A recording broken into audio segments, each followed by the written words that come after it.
Olá, mis amigos, ¿cómo les va? Es un gusto saludarles más una vez. Y estoy empezando hoy un proyecto del cual Dios me ha cobrado hace mucho, que es la grabación de una serie de videos en respuesta a las muchas preguntas que yo he recibido en mi correo, pero principalmente en mi Messenger. Dios me ha cobrado, Dios ha colocado en mi corazón que yo haga videos respondiendo a estas preguntas. E caso você tenha uma pergunta ou alguma dúvida, você pode enviar-me-la por correio, como aparece aqui em sua pantalla. Está pr.tiagocosta@hotmail.com e eu, por supuesto, irei contestar sua pergunta. E se você pode, inscreva-se em nosso canal, você pode dar me gusta. E, se possível, você pode compartilhar esse vídeo em sua rede social, com seus amigos e também com seus familiares. Bueno, eu selecionei algumas perguntas que são muito frequentes em minhas redes sociais e uma de elas é: como identificar uma boa igreja? Bueno, muitas pessoas me perguntam isso constantemente e eu tentarei agora contestar essa pergunta. Como identificar uma boa igreja ou que é uma boa igreja? Bueno, em la Santa Palavra não há nombres de igrejas deixados por Deus em sua escritura. Não há deixado nenhum nome específico. Então, é impossível identificar uma boa igreja por seu nome, por sua aparência, por el logotipo que aparece afuera de la iglesia, por bonita ou por fea, por grande ou por pequeña. No porque la iglesia es grande, que es buena. No porque la iglesia es pequeña, que es buena. No porque es grande es mala, no porque es pequeña es mala. No porque tiene buen nombre es buena, no porque tiene malo nombre es mala. Entonces es imposible identificar una buena iglesia por su nombre, por su apariencia, por el logotipo que aparece afuera. Y ya le digo también que si está usted buscando una iglesia perfecta, tampoco la va a encontrar usted. No hay iglesias perfectas. Todas las iglesias tienen errores, todas las iglesias tienen fallas. Hasta porque, ¿qué es la iglesia? La iglesia no es el templo físico, la iglesia somos nosotros. La iglesia es una reunión de personas imperfectas. Usted es imperfecto, yo soy imperfecto, todos somos imperfectos, todos tenemos fallas. Y si juntamos en un ambiente personas imperfectas, por supuesto que aparecerán también imperfecciones en ese ambiente. Entonces, no hay iglesia perfecta, no hay iglesia que sea totalmente, entre comillas, correcta, pero hay características que Deus ha enseñado em sua palavra que devemos nós buscar em uma igreja. E são estas características que vão identificar se essa igreja é uma igreja que está adentro do padrão de igreja que Deus ha deixado em sua santa palavra. Bueno, para não extender-me, esse vídeo terá duas partes. É um assunto um tanto complicado, então eu quero falar em duas partes e falarei de 4 pontos. 2 pontos nesse vídeo e 2 pontos será em el vídeo seguinte. Aí em pantalla, ou se quer você abrir sua Bíblia, eu quero começar com o versículo que está em 2 de Timoteo, capítulo 3, versículo 16. Dice: toda a escritura é inspirada por Deus e útil para ensinar, para redarguir, para corregir, para instruir em justiça. Bueno, temos aqui então uma característica, que toda a escritura é inspirada por Deus. Então, uma boa igreja é aquela igreja que tem a escritura, a Santa Bíblia, como única regra de fé e prática. É decir, uma igreja que está pautada em suas práticas e em suas regras, em lo que diz a escritura. Eu estava vendo um vídeo há pouco e estava um senhor, ele se colgou de um árbol, agarrou o árbol de las manos e estava ele balanceando-se em esse árbol. E ele, mientras estava balançando-se, ele dizia: alabado seja Deus, Glorificado sea Dios, así que debemos alabar a Dios. Y yo quedé preguntándome, ¿en dónde encontró ese hombre que nosotros tenemos que estar colgados de un árbol para que podamos alabar a Dios? ¿De dónde sacó eso? No encontré nada escrito en la Biblia. Y ahí usted ve un error clássico. Personas que inventam coisas, inventam modas que não estão em la Bíblia, que não estão escritos em la Bíblia, não há um respaldo bíblico para aquello e dizem elas que aquello vino de Deus, quando apenas o que está dentro de la Santa Escritura é inspirado por Deus para corrigir, para enseñar, como dijo aqui em Timoteo, para instruir também em justiça. Um outro caso, eu estive certa vez com um pastor e esse pastor llenou uma alberca com lodo, água e terra, mesclou água e terra para que se convertiera em lodo, e ele mandou que as pessoas caminassem por aquele lodo, dizendo ele que aquele lodo era o lodo de la esclavitud, porque ele leyó allá em Gênesis que mientras el pueblo estava esclavizado em Egipto, el pueblo pisava lodo com seus pés para ser ladrillos para os egípcios. E quando o pueblo foi librado de los egípcios, de la esclavitud, então eles saíram de aquele lodo. Dijo ele que o pueblo deveria então caminhar dentro da alberca com lodo, e saindo da alberca, então o pueblo estaria librado de la esclavitud. Bueno, em onde encontrou ele Deus dizendo que as pessoas deveriam caminhar em lodo para serem librados de la esclavitud? Em donde na Bíblia está escrito que devemos nós outros fazer isso? Então, uma boa igreja é uma igreja que tem a Bíblia como regra de fé e de prática. Quizá me vai dizer você, pero está na Bíblia que o pueblo caminhou sobre lodo, está na Bíblia que o pueblo pisava lodo. Sim, pero muito de lo que está na Bíblia nomás é história para que você sepa lo que aconteceu, para que você sepa los grandes hechos de Deus, para que você sepa lo que hizo Deus para livrar su pueblo. Sin embargo, não necessariamente que aquelas coisas devem repetir-se. Não é porque Moisés levantou su cajado delante del mar e dijo para que el mar se abriera que eu tenho que fazer lo mismo. Não porque Davi com su resortera, com su onda, tirou uma pedra em um gigante que eu tenho que fazer lo mismo. Não porque em el passado Moisés entonces viu el fuego em uma zarza que eu tenho que fazer lo mismo. Essas coisas foram deixadas na Bíblia para que você sepa como Deus falou com o povo, como que Deus se portou com o povo. Não porque Ele não pode fazê-las de novo, pero tampouco significa que Ele las vai fazer de novo. E como posso dizer isso? De onde eu saquei essa informação? Você pode abrir comigo em Hebreus capítulo 8, livro de Hebreus capítulo 8, e você terá esse esclarecimento.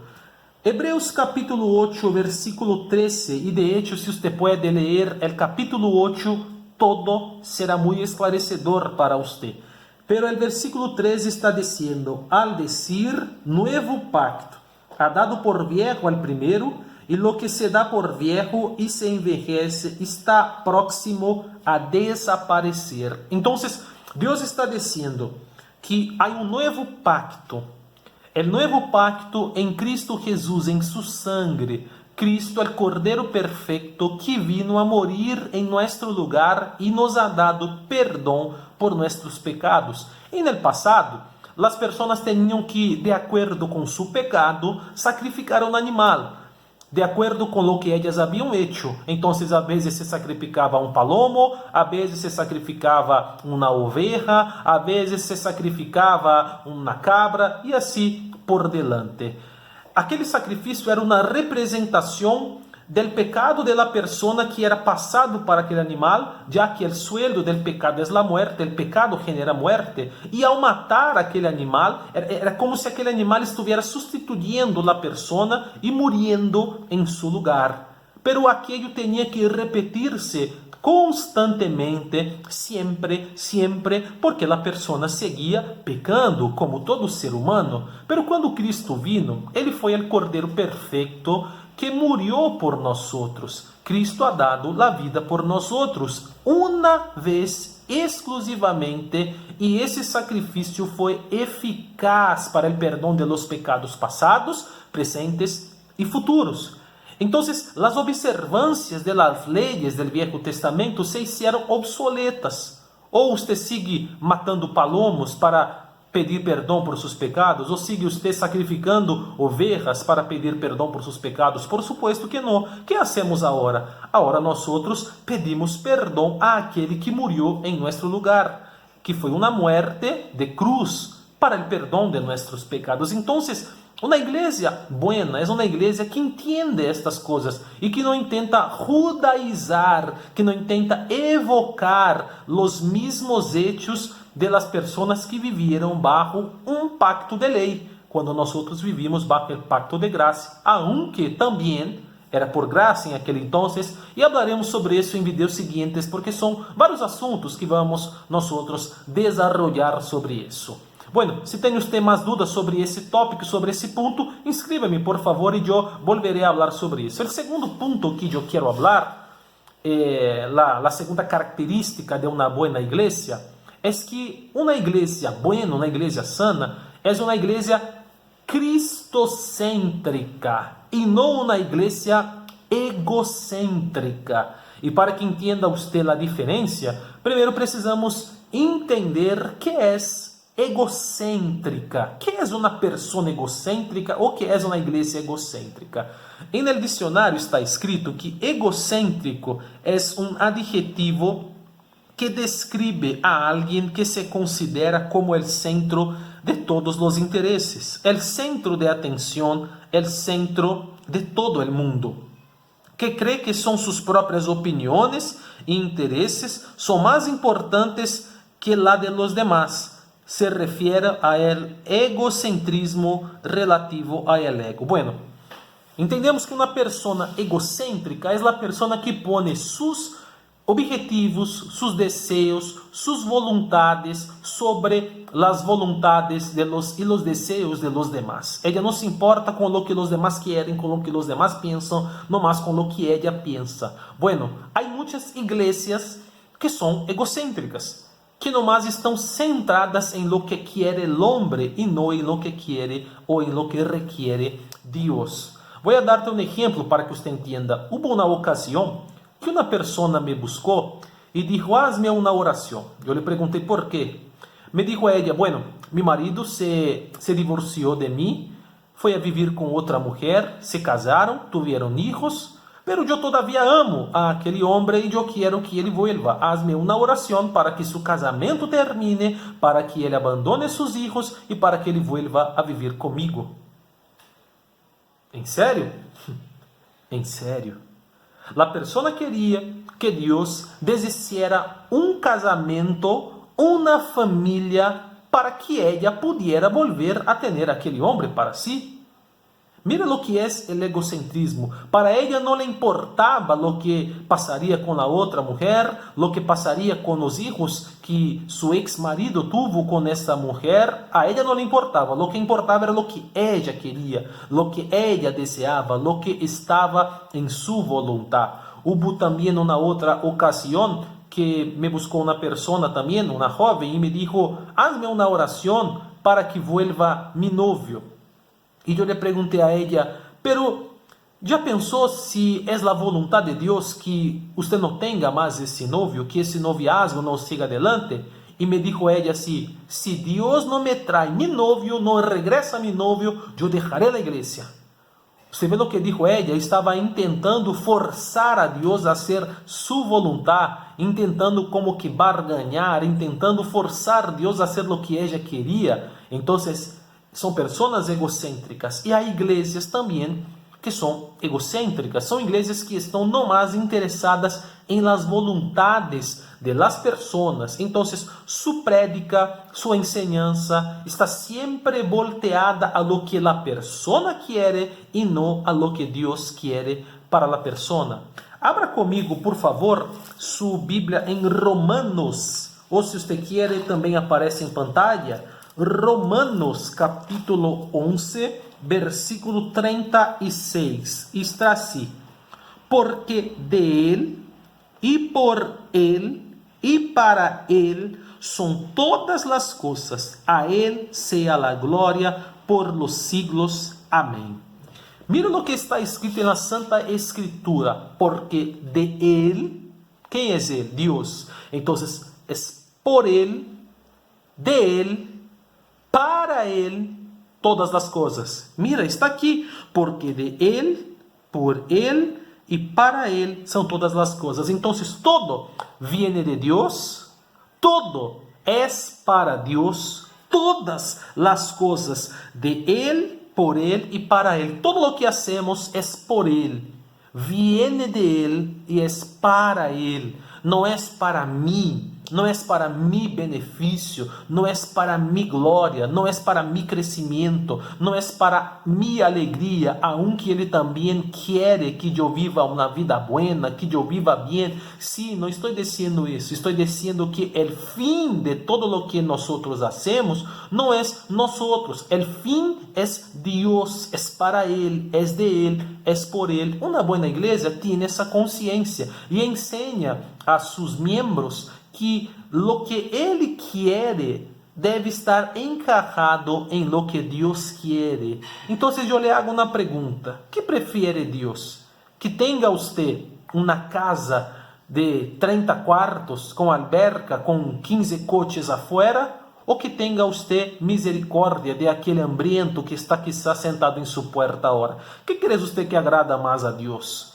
Una buena iglesia le va a enseñar que lo que agrada más a Dios es misericordias y no sacrificios. No que usted haga sacrificios extraordinarios, como está escrito, usted puede ver conmigo en Mateo capítulo 12. Mateo capítulo 12, versículo 7, está escrito: e se supiesseis que significa misericórdia quiero e no sacrificios, no condenarías a los inocentes. Jesús habló eso porque ele estava com seus discípulos e seus discípulos estavam cogiendo elotes, estavam comendo, estavam haciendo algo que não era de la costumbre, porque en la ley el día sábado es un día de reposo. Entonces sus discípulos estaban recogiendo las espigas de elote y los fariseos, los religiosos, ellos dijeron: ¿cómo pueden sus discípulos estarem trabajando el día sábado? Es un día de reposo. Y Jesús dijo: mira, si ustedes entendessem que yo quiero misericórdia, que usted tenga misericórdia, porque estão ellos hambrientos. A vezes está ele hambriento, está ele necessitado, está aquele que não tem uma roupa e a pessoa nomás está interessada: quero carro, quero casa, quero ter isso, quero enriquecer, quero ter muito, quero ter muito. E muitos aún dizem: eu quero ter muito para poder ajudar, quando com el pouco você ajuda quizá muito mais, porque aquele que não ajuda mientras tem pouco, muito menos vai ajudar quando tenha muito. Porque essa é uma característica da persona. Quem ajuda, ajuda com pouco. Quem ajuda, ajuda com muito. Então, uma boa igreja é uma igreja que é cristocêntrica. Não é uma igreja egocêntrica que está centrada em lo que quiere a persona, em las voluntades da persona, sino em lo que quiere Deus, seja em sua palavra, seja em seus mandamentos, também em suas enseñanças. Que o sacrifício verdadeiro não é poner muito dinheiro em um sobre, não é a pessoa abrir mano de uma pantalla que tem ela em casa. Não é isso que Deus quer de mim, não é isso que Deus quer de você. Lo que Deus quer é que tenhamos nós misericórdia de nosso próximo, misericórdia de aqueles que falharam com nós outros, que perdonemos aqueles que se equivocaram, que nós outros estendamos a mano a nosso semelhante, que nós outros tenhamos uma vida verdadeiramente cristiana, vivendo bajo los moldes. Hasta porque eu lhe pergunto: qual de los discípulos foram ricos? Quantas casas tinha Pedro? Quantas casas tuvo Pablo? Quantos carros tuvo Juan? Lo que hicieron eles foi viver uma vida de servidumbre para Deus. E isso se refleja em lo que nós outros hacemos para a persona. Como dijo Cristo em sua palavra: tuve hambre e não me destes de comer, tuve sed e não me destes de beber, estava desnudo e não me vestistes. Mira o que ele está dizendo que espera de nós outros. Então, é uma igreja cristocêntrica, é uma igreja que está centrada em lo que Cristo quer e não em lo que as pessoas querem, em la voluntad de la persona, e muitas das vezes lo que quer você estará em conflito com lo que quer Deus, e lo que quer Deus, com certeza, deve sempre prevalecer. Bueno, estas foram as duas primeiras partes de nosso vídeo. Vendrão duas partes a mais. Estaremos desarrollando mais esse assunto, porque senão quedaria um vídeo muito extenso. Pero você pode ir enviando suas dúvidas, seus questionamentos para pr.tiagocosta@hotmail.com e eu, em los vídeos seguintes, estarei esclarecendo suas dúvidas, seus questionamentos. Vale? Que Deus me los bendiga. Saludos a todos e aqui nos vemos. Hasta luego.